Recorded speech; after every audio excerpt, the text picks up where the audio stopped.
Right, this is a really quick video on oligopoly. As you know, an oligopoly is when a few large firms dominate a market. Okay, so that is your definition. Obviously, there's a little bit of a crossover because a working monopoly, okay, has got 25% or more of a market share. And a dominant monopoly is 40% of the market share. They can form parts of, therefore, oligopolistic markets if there's other large firms dominating the market. And the reason and the way you can tell if a market is oligopolistic or not is due to a thing called the concentration ratio. Okay, so the concentration, hope you can see that, concentration ratio is basically a sum of the market share of the whatever 4, 5, 6, 7 largest firms in the industry. Okay, so say the largest firm had 20%, and then it was 15, and then 10, and then the rest were like, and then there was, so this was Tesco, this is Sainsbury's, this is Asda, this is Morrison's, and then you've got other at 9, and you've got Lidl at 5. Okay, so if you were asked to calculate the top or the concentration ratio for the top 5 largest firms, you would obviously add Tesco's, Sainsbury's, Asda, and Morrison's. That's 4, and then you would add Lidl's because other is more than one firm. You don't know how many firms that is. Okay, so whenever it says a concentration ratio, you have to add up the 5 largest firms. Other, or concentration of 5. Other is many firms, so it would be 35. 50, 60, 65%.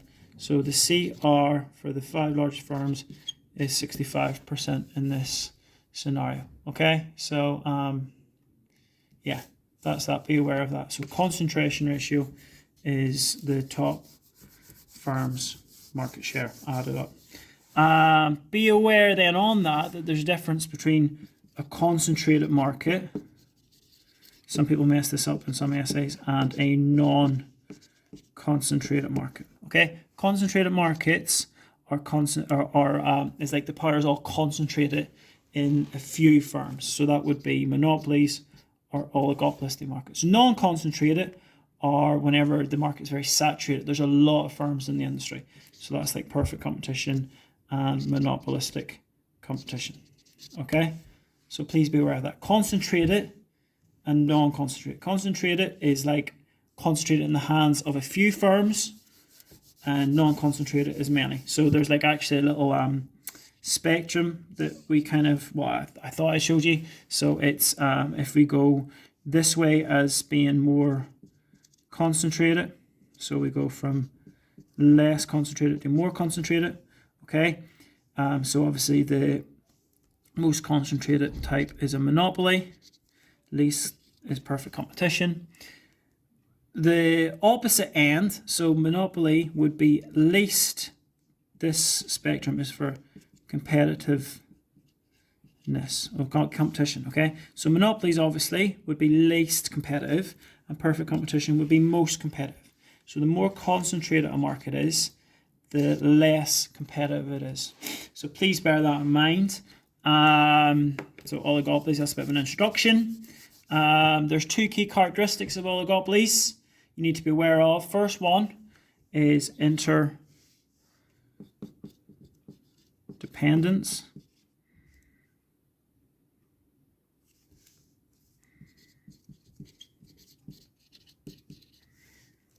Okay, interdependence.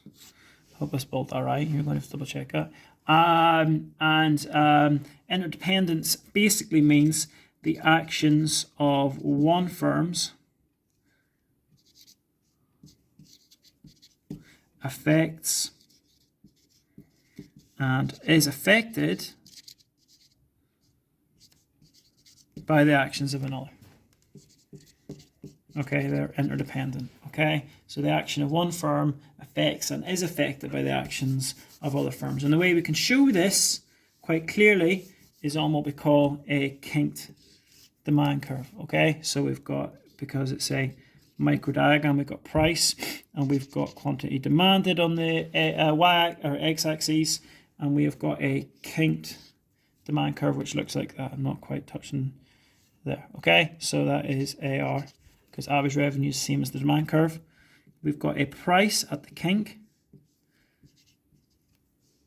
Okay, so the whole theory here is that if this firm decides to increase their price, so if the price goes up, okay, say to P1, the idea here is that they will lose out substantially in total revenue. So that will cause a fall in total revenue. They will lose out a lot because the interdependence is other firms do nothing. They don't react to the increase in the price. Okay, so they do nothing, and therefore this firm that's put the price up are more expensive. So the reason they lose out in a lot of revenue is because the firms in the industry, or the customers in the industry, go elsewhere. Okay, and in opposite land, if the firm decided to lower prices to P2, they would have a scenario where they do not gain a lot of total revenue, so price goes down, equals no such change in total revenue, or they might actually lose out a little bit. Actually, they will lose out, sorry, because it's inelastic, so they will lose out in total revenue because the other firms do the same, okay? And that is a very key characteristic of oligopolistic markets. Okay, so they reduce the price, total revenue only increase, they lose out because the quantity demand only goes out a little bit. And the key characteristic there is price wars are very common in oligopolistic markets because of this. So you'll often notice that whenever Tesco's, for example, put the price down, Sainsbury's, Morrison's will do likewise. Okay, because they can't lose out on one firm lowering their price and them not reacting, because they could lose out in a lot of customers. Okay. Again, on this interdependence thing, because of the actions affecting the firm so much in the oligopolistic market, price leadership is quite common. So there's actually an incentive to sort of collude, okay? Because if they can't, if all these scenarios are so impactful upon revenue and therefore profits, it probably would be a good idea for the firms then to sort of collude, get together, set prices. And price leadership is what you call a informal method of colluding. Okay, informal, because it's very hard to trace. Price leadership is basically the process of one firm putting their price up and all the other firms doing likewise. Okay, so if it was in an ideal world, that would work quite easily. There's obviously different scenarios. So if the largest firm puts their price up and the other firms don't respond, well, quite simply, the big price will just lower the price again because the other firms haven't followed. If they put the price up and some firms follow, that's obviously good for a while, but then obviously the firms that haven't responded, what they could turn around do is actually lower their price and do like sort of predatory pricing to damage the firms that didn't respond and join in with the sort of informal collusion. Okay, so price leadership, basically increase the price, firms do the same, and therefore they all gain in regards to profit. Okay, so that's obviously a key thing to get with oligopolistic markets. The other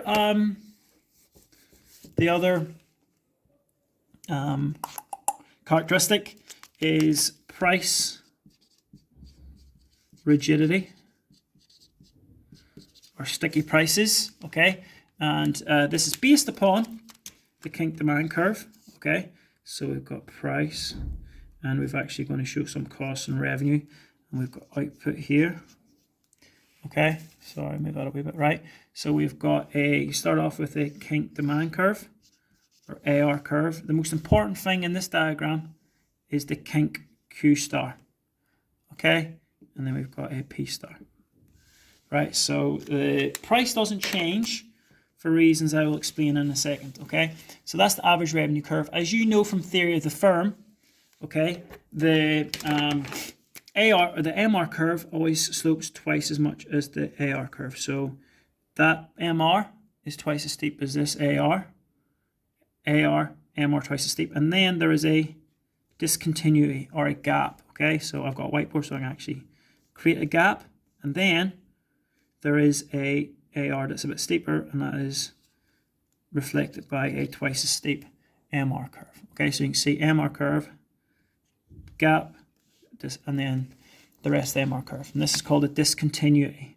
Okay, and that's quite key, because what can happen here, the whole idea is that prices don't change, okay, because if we throw in a couple of marginal cost curves in the gap, okay, we're saying that if costs are low, okay, and we're producing at P star and quantities here, even if costs rise, okay, even if costs rise, as long as we do not change price and quantity, and costs aren't higher than this level here, the firm is still P maxing. So it doesn't matter, they can't make any more profit from changing the price, because you know P max is where MR, which is this strange looking curve, equals MC.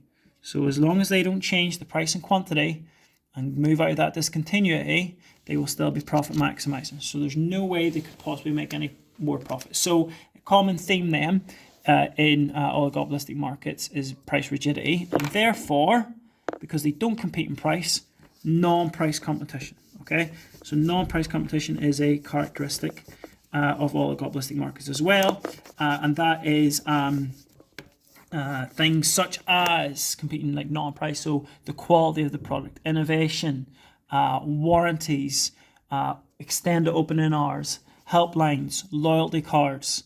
So all them are examples of non-price competition which firms implement due to the characteristics of interdependence and and price rigidity. Okay.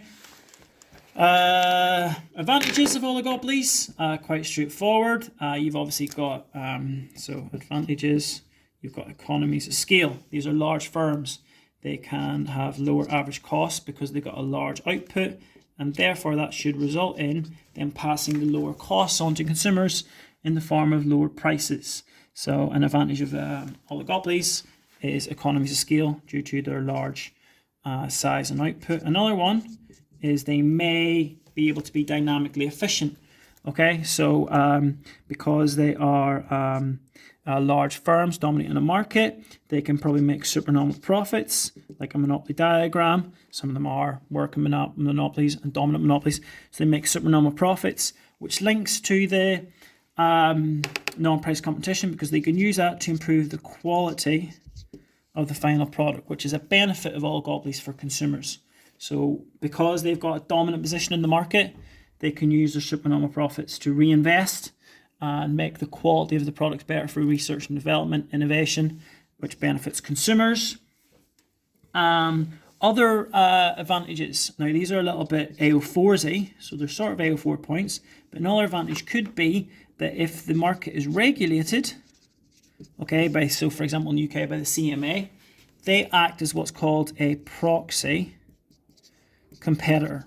Okay, and what that means is the CMA aren't like literally a competitor in the market, but because they're monitoring what the firms in the industry are doing, the firms have to be careful. They have to act in a more competitive manner. They can't be seen as monopolies and exploiting consumers and charging higher prices.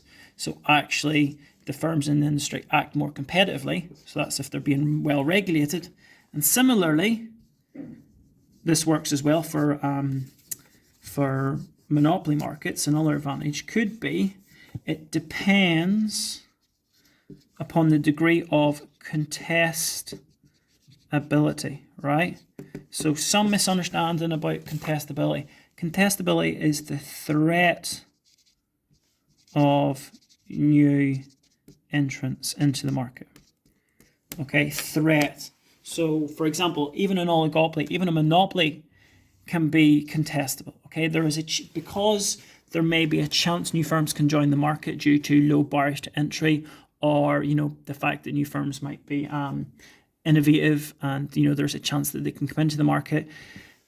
This situation, this threat, forces the firms in the market. Okay, if you think about a monopoly diagram, right, which you can draw. So it forces the firms in the market to change their behavior from producing where MR equals MC, which is there, and making supernormal profits. Okay, it changes the behavior, because if they make that, the threat of new firms will be even higher. It will incentivize new firms to join the market, okay, because of the supernormal profits they're achieving. So if there's a degree of contestability, the firms will alter the behavior from Pmax to more lower prices and normal profit. Okay, so they will act in a more competitive manner. They will make sales max. They will make less profit. You could even maybe argue R max. Okay, but the thing is, the key thing to understand is because there's a degree of contestability and new firms enter in the market, they act in a more competitive manner. They act with lower prices. So they make less profit to stop new firms entering the market. So that's a big thing to understand. The degree of contestability. The threat of new firms makes oligopolies act more competitively and lower their price. So they're not seen as being, this massive money-making industry. So new firms don't join. And that obviously, therefore, brings benefits to consumers in the form of the lower prices. Disadvantages. Okay, you can talk about, obviously, the urge to collude. Okay, so obviously in oligopolistic markets, because of the uncertainty that's created from interdependence and price rigidity, collusion and increase in profits by things like informal collusion or even formal collusion will only come about by them agreeing to increase prices. So because of collusion, higher prices for consumers may materialize. You could also say that the high barriers to entry, okay, that are eradicated and help maintain oligopolistic power, create less innovation, okay, and competition. Because if you think about it, right, oligopolies are when a few firms dominate the market. A characteristic is the fact that there will be high barriers to entry or exit. That obviously reduces competition, and that makes the firms in the market less, likely to innovate, less likely to do research and development, which is obviously a downside for consumers. Okay, so that's obviously a disadvantage which you can discuss. Final thing in oligopolies is game theory. So in the spec, you're asked to identify a Nash equilibrium. I'm going to draw two matrices. I want you to try and identify the Nash equilibrium in each. Remember, game theory comes about because it's looking at the strategy of firms and what they're best to do based on the possible actions of another firm. So obviously they have to react to other firms. So if we've got firm A here at the top, so firm A can either go up or down. Firm B can go left or go right. There's your matrix. So we have got, I'll fill in 5, 5, 7, 6, 10, 2, 4, 3. So I'll work that one out. So you can see it there, and then we've got a different scenario. A up, down, B left, right. We've got, let's go.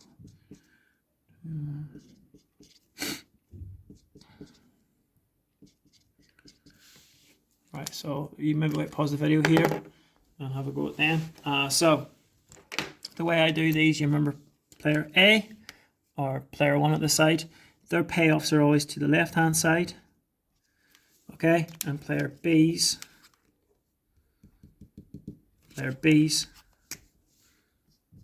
is always to the right.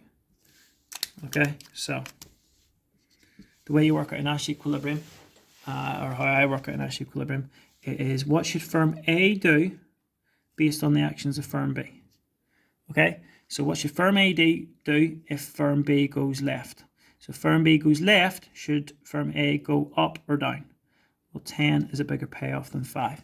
Okay, if these were pound signs or profit, obviously £10 would be the better decision than £5. And if firm B goes right, are they better on £7 or £4? They're better going up, increasing the price, for example, and getting £7. And then you flick it around. So what should firm B do if firm A goes up? Should they go left or right? 5 or 6? £6 is obviously better than £5. And if firm A goes down, is it £2 or £3? It is £2. So you can see hopefully clearly the Nash equilibrium is where we've got the 2 stars in it, which is that situation there. So the Nash equilibrium is A, increasing the price, and B, going right, which is this situation here. And then we'll go down to the second one really quickly. So what should firm A do? I'm not going to highlight anything this time. So what should firm A do? If firm B goes left, it's 2 or 1, up or down, that one. And if firm B goes right, 6 or 10, that one. And therefore, what should firm B do? If firm A goes up, 1 or 6, 6. And if firm A goes down, 2 or 4, 2 or 4, yeah. And therefore, this one here is Nash equilibrium. And that is A going down and B going right. Okay, so there is your Nash equilibriums. Okay, I hope that helped. That is most things oligopoly. Obviously, there might be a few things I missed out, but please, yeah, hope that helps.